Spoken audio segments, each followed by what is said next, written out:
Welcome to the deep dive. Today we are jumping into one of the most ambitious projects I think we've seen in North America. Oh, absolutely. We're talking about taking the Houston Astrodome, the original eighth wonder, and its massive 350-acre footprint, and completely reinventing it. Right. So the goal of this deep dive is to really unpack this vision to turn the entire NRG Park into, well, a net zero green-powered campus. And that's the key. This isn't just about preserving a landmark, which is important.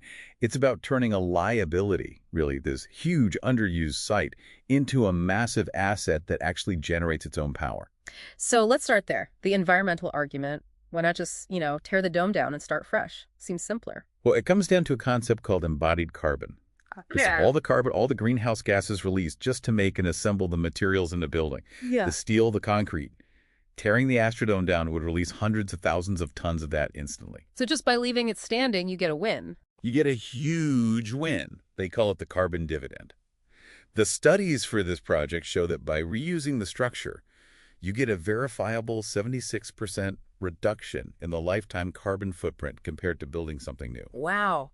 A 76% reduction. Just from that one decision. And the dome itself isn't just sitting there. The plan is to build out the interior, right? Right. With retail, offices. Mixed use, exactly. The goal is year-round economic activity, not just when the Texans or the rodeo are in town. Right. And that iconic shell becomes sort of a living lab for smart building tech. Plus, they're planning this green boulevard, which sounds a bit like New York's High Line, to get people moving across the campus. Okay, but let's talk about the most audacious part of this, that massive asphalt sea. The parking lots. The parking lots. I mean, in the Houston heat, that is a serious heat island. It is the single biggest challenge, but also the greatest opportunity. The solution is just brilliant, really. You convert that asphalt sea into a utility-scale solar generation facility. Okay, utility scale. What does that actually mean? Is that just enough to, power the dome's lights? No, much bigger. It means they're generating enough energy to offset and maybe even exceed what the entire complex uses. So they could be feeding power back into the grid. That's the goal. That is how you get to a net zero NRG park. And they're doing it with these really well-designed canopies. So they generate power and what they provide shade? Exactly, a dual purpose. That shade is crucial.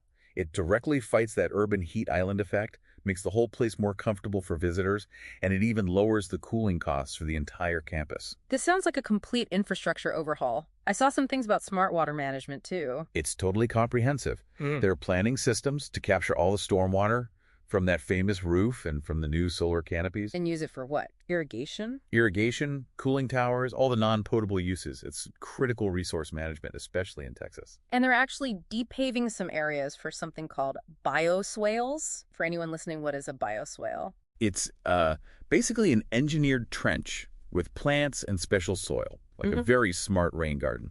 It's designed to catch runoff, filter out pollutants, and just slow the water down before it floods the drainage system. Smart. And it's all paired with a total zero waste commitment. So advanced recycling, commercial composting, the whole package. So when you connect all these dots, this billion-dollar project really has, what, a three-part return on investment?